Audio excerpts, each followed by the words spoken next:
সুপ্রিয় শিক্ষার্থীবৃন্দ, রসায়ন দ্বিতীয় পত্রের অনলাইন ক্লাসে তোমাদেরকে স্বাগত জানাচ্ছি।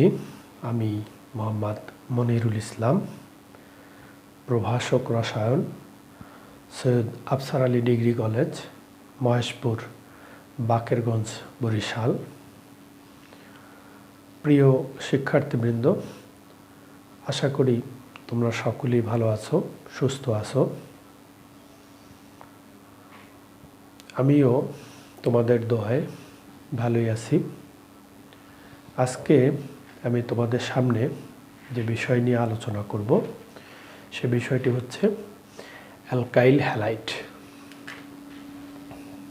আমাদের আজকের আলোচ্য বিষয় হচ্ছে অ্যালকাইল হ্যালাইড। এই আলোচনায় তোমরা যে বিষয়টি জানতে পারবে সেটি হচ্ছে অ্যালকাইল হ্যালাইড প্রস্তুতি, হ্যালোফর্ম বিক্রিয়া এবং কার্বিল অ্যামিন পরীক্ষা বা ক্লোরোফর্ম শনাক্তকরণ। তো শিক্ষার্থীবৃন্দ, শুরুতেই আমরা জানব অ্যালকাইল হ্যালাইড কি। অ্যালকাইল হ্যালাইড হচ্ছে অ্যালকেনের একটি হাইড্রোজেন পরমাণু একটি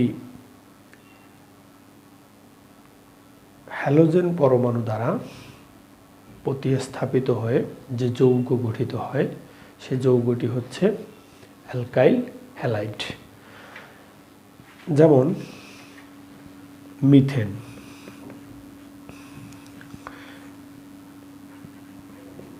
ইথেন,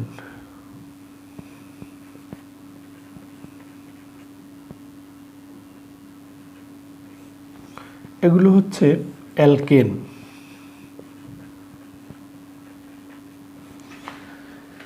এই অ্যালকেনের একটি হাইড্রোজেন পরমাণু, যেমন এখান থেকে CH, এটি একটি অ্যালকাইল মূলক। এই যে এখানে 4টি হাইড্রোজেন ছিল, এখানে হলো 3টি হাইড্রোজেন। এর সাথে যদি মনে করো একটি ক্লোরিন মূলক যুক্ত হলো, তাহলে এর নাম হচ্ছে মিথাইল ক্লোরাইড। এটি প্রকারান্তরে এটি হচ্ছে অ্যালকাইল হ্যালাইড। কারণ আমরা হ্যালোজেন বলতে জানি chlorine, bromine, iodine. Chlorine, fluorine, bromine, iodine, এগুলো হচ্ছে হ্যালোজেন। এদের একটি সাধারণ সংকেত আছে। এদের সাধারণ সংকেতটি হচ্ছে এক্স। হ্যালোজেন সমূহের সাধারণ সংকেত হচ্ছে এক্স। আর অ্যালকাইল মূলক আর। ঠিক আছে? তাইলে সাধারণভাবে তোমার অ্যালকাইল হ্যালাইডের সাধারণ সংকেত, অ্যালকাইল হ্যালাইডের সাধারণ সংকেত, অ্যালকাইল হ্যালাইডের সাধারণ সংকেত হচ্ছে CnH টুয়াইজেন প্লাস 1x। CnH টুয়াইজেন প্লাস 1x। এখানে তোমার n এর পরিবর্তে 1, 2, 3 ইত্যাদি ব্যবহার করা যায়।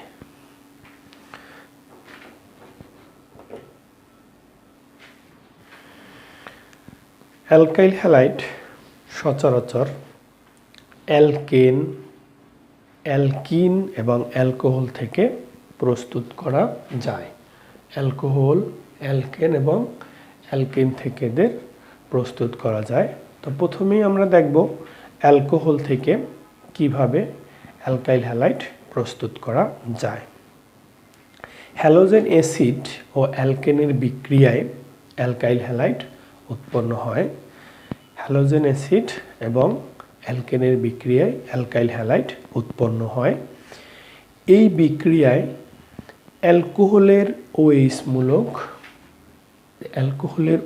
মূলক এটা হ্যালোজেন মূলক দ্বারা প্রতিস্থাপিত হয় এবং বিক্রিয়ায় অ্যালকোহলের সক্রিয়তার ক্রম হচ্ছে টারশিয়ারি গ্রেটার দ্যান সেকেন্ডারি, তারপরে প্রাইমারি।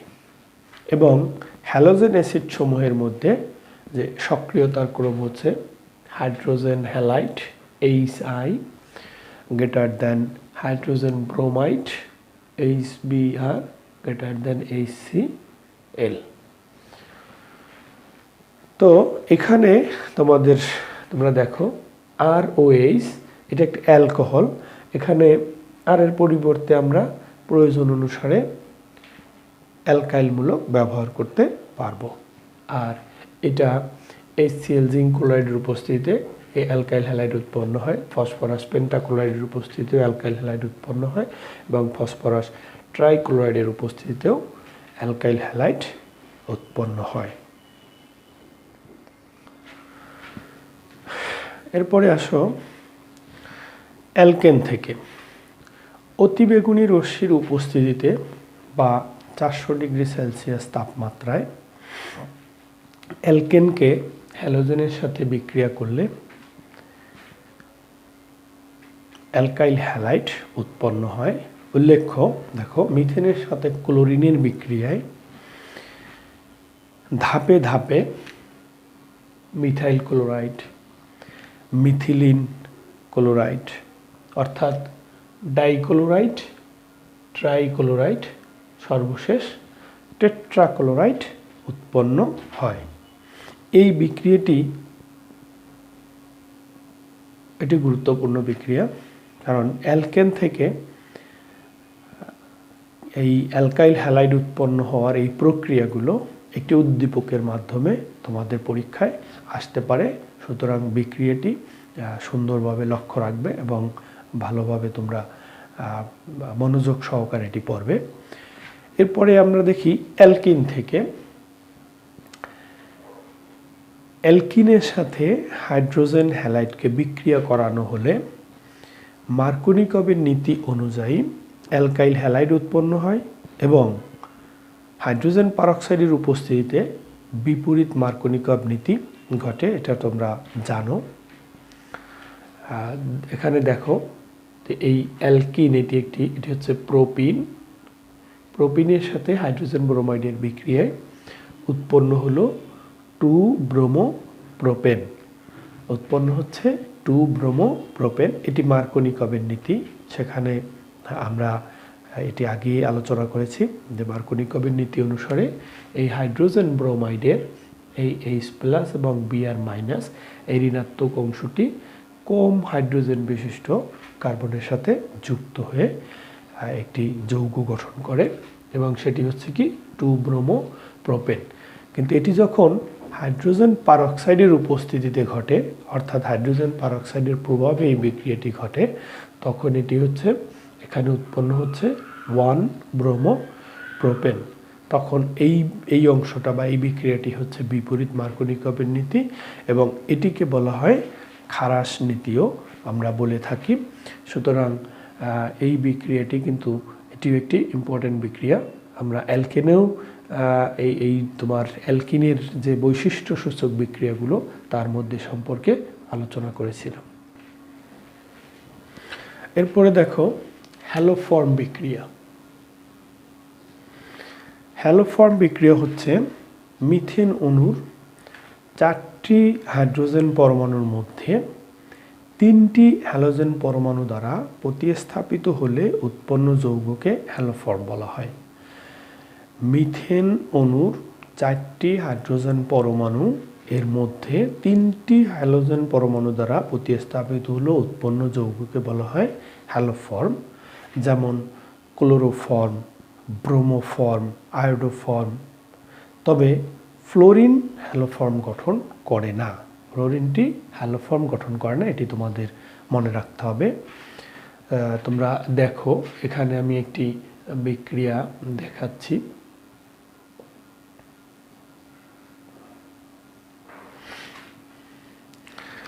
যেসব কার্বনিল যৌগে মিথাইল কার্বনিলমূলক বর্তমান থাকে এবং অথবা সেসব অ্যালকোহল বিক্রিয়াকালীন অবস্থায় জারিত হয়ে সেই CH3CO গ্রুপ যুক্ত যৌগে রূপান্তরিত হয়, সেই সব কার্বনিল যৌগ অ্যালকোহল, হ্যালোজেন ও উপযুক্ত ক্ষারের সঙ্গে বিক্রিয়া করে এই হ্যালোফর্ম উৎপন্ন করে।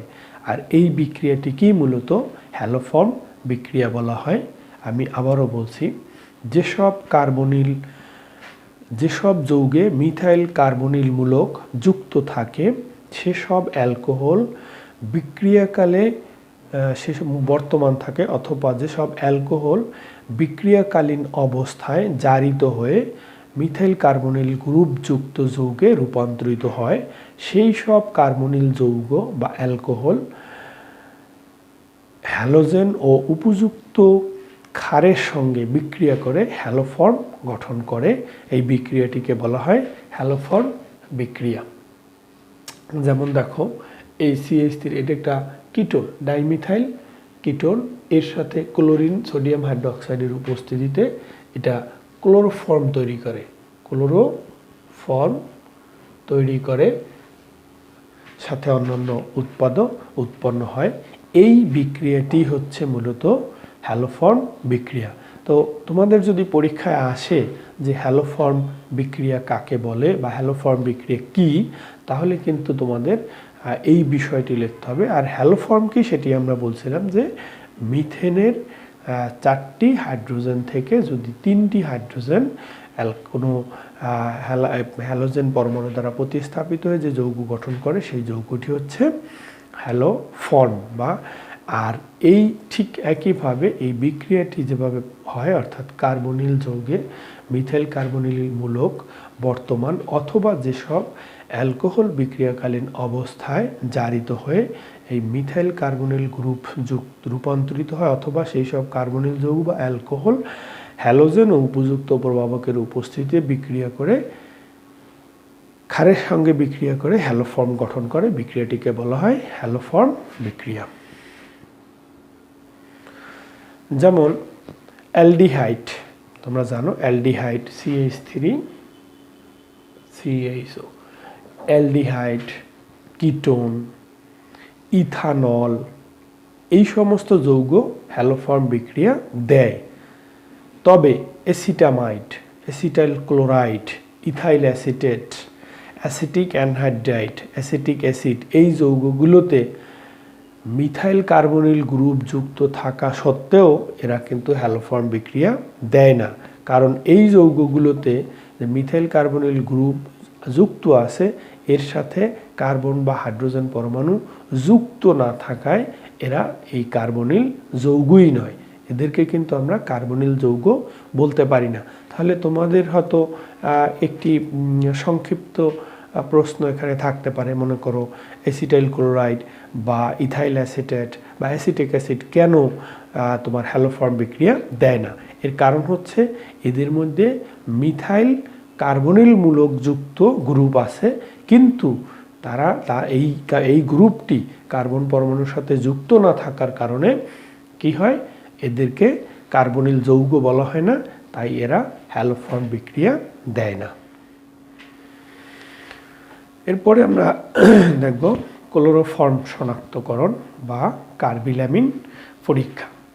সামান্য এনিলিন ও অ্যালকোহলীয় কস্টিক পটাশ সহযোগে ক্লোরোফর্মকে যদি উত্তপ্ত করা হয় তাহলে তীব্র গন্ধযুক্ত বিষাক্ত কার্বিলামিন গ্যাস উৎপন্ন হয়, যেটি ফিনাইল আইসোসায়ানিড নামে পরিচিত বা ফিনাইল কার্বিলামিন। এটি কার্বিলামিন বিক্রিয়া নামে পরিচিত এবং এই বিক্রিয়ার মাধ্যমে কিন্তু তোমার ক্লোরোফর্মকে শনাক্ত করা যায়। এই বিক্রিয়াটি একমাত্র ক্লোরোফর্ম এই বিক্রিয়া দেয় বলে এটি ক্লোরোফর্মের শনাক্তকরণ পরীক্ষা হিসেবে আমরা বলতে পারি। এখানে তার বিক্রিয়াটি দেওয়া আছে, দেখো এনিলিন, তারপরে হচ্ছে ক্লোরোফর্ম, এই পটাশিয়াম হাইড্রোক্সাইডের সহযোগে বিক্রিয়ায় ফিনাইল আইসোসায়ানাইড বা কার্বিলামিন উৎপন্ন হলো। এরপরে আমরা দেখব অ্যালকাইল হ্যালাইডের শনাক্তকরণ। কিভাবে অ্যালকাইল হ্যালাইড শনাক্ত করা যায়? অ্যালকাইল হ্যালাইডের মধ্যে কস্টিক সোডার দ্রবণ যোগ করলে, অ্যালকাইল হ্যালাইডের মধ্যে কস্টিক সোডার দ্রবণ যোগ করে তার মধ্যে যদি সিলভার নাইট্রেট দ্রবণ যোগ করা হয় এবং এখানে সাদা অদক্ষেপ সিলভার নাইট্রেট দ্রবণ যোগ করলে, এই দ্রবণ যোগ করলে পরে অদক্ষেপ উৎপন্ন হয় এবং এই অদক্ষেপের মাধ্যমেই কিন্তু ওই যৌগে তোমার অ্যালকাইল হ্যালাইডের উপস্থিতি নিশ্চিত করা যায়। মানে এই অ্যালকাইল হ্যালাইড সোডিয়াম হাইড্রোক্সাইডের সাথে বিক্রিয়া করে, এই বিক্রিয়ায় দেখো এই যে সোডিয়াম হ্যালাইড উৎপন্ন হলো, উৎপন্ন সোডিয়াম হ্যালাইডটি মূলত সিলভার নাইট্রেটের সাথে বিক্রিয়া করে সিলভার হ্যালাইডের একটি সাদা অদক্ষেপ উৎপন্ন করে। এই সাদা অদক্ষেপ উৎপন্ন করে এর মাধ্যমে বা এর দ্বারাই কিন্তু যৌগে তোমার অ্যালকাইল হ্যালাইডের উপস্থিতি আমরা নিশ্চিত করতে পারি। তোমাদের আরেকটি বিষয় জেনে রাখা দরকার, সেটি হচ্ছে ক্লোরোফর্মের সংরক্ষণটি। আসলে ক্লোরোফর্ম সূর্যালোকের উপস্থিতিতে বায়ুর অক্সিজেন দ্বারা জারিত হয় বিষাক্ত ফসফিন গ্যাস বা কার্বনিল ক্লোরাইড উৎপন্ন করে। তাই এর জারণ প্রতিরোধে একে রঙিন বোতলে সংরক্ষণ করা হয়। একে কোথায় সংরক্ষণ করা হয়? রঙিন বোতলে সংরক্ষণ করা হয়। আর সংরক্ষণ করার সময় 1% ইথানল সহ বোতল পূর্ণ করে রাখতে হয়, যাতে বোতলের ভিতরে কোনো অক্সিজেন না থাকে। কোনো ফসফিন গ্যাস উৎপন্ন হলে তা ইথানলের সাথে বিক্রিয়া করে প্রশমিত যৌগে এটি পরিণত হবে। এই একটি বিষয় তোমাদের মনে রাখতে হবে। তো পরীক্ষার সময় তোমাদের এই প্রশ্ন থাকতে পারে যে ক্লোরোফর্মকে কেন রঙিন বোতলে সংরক্ষণ করা হয়। তাহলে মূল কথা হচ্ছে যে ক্লোরোফর্ম বায়ুর সূর্যালোকের উপস্থিতি যদি থাকে তাহলে সেখানে এই সূর্যালোকের উপস্থিতিতে বায়ুর অক্সিজেন দ্বারা জারিত হয় বিষাক্ত ফসফিন গ্যাস তৈরি করে এবং এখানে তোমার এইটার থেকে প্রতিরোধ করার জন্যই মূলত রঙিন বোতলে সংরক্ষণ করা হয়। আর ক্লোরোফর্মের কিভাবে বিশুদ্ধতা যাচাই করা যায়?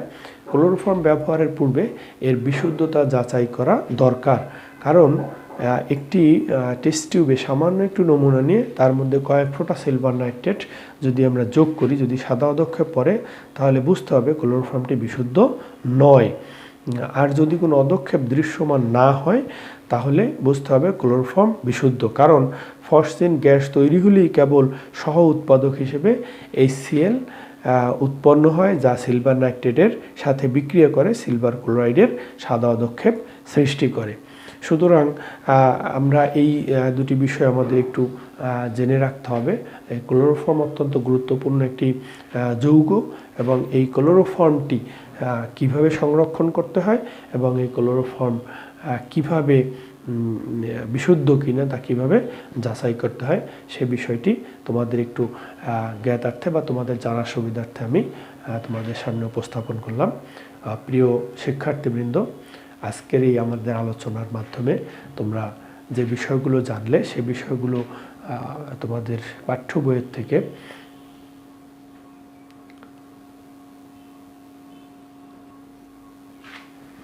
ভালোভাবে অধ্যয়ন করবে। আমরা ধারাবাহিকভাবে এই অনলাইন ক্লাসগুলো চালিয়ে যাচ্ছি। তোমরা জানো এই বিশেষ পরিস্থিতিতে এই অনলাইন ক্লাসই আমাদের একমাত্র ভরসা। নিয়মিত তোমাদের এই অধ্যয়নকে অব্যাহত রাখার জন্য আজকে আমরা এই পর্যন্ত শেষ করব। আগামী ক্লাসে আবার তোমাদের সাথে দেখা হবে। সে পর্যন্ত তোমরা সবাই সুস্থ থাকো, ভালো থাকো এই কামনায় আজকের মতো এখানেই শেষ করছি। আল্লাহ হাফেজ।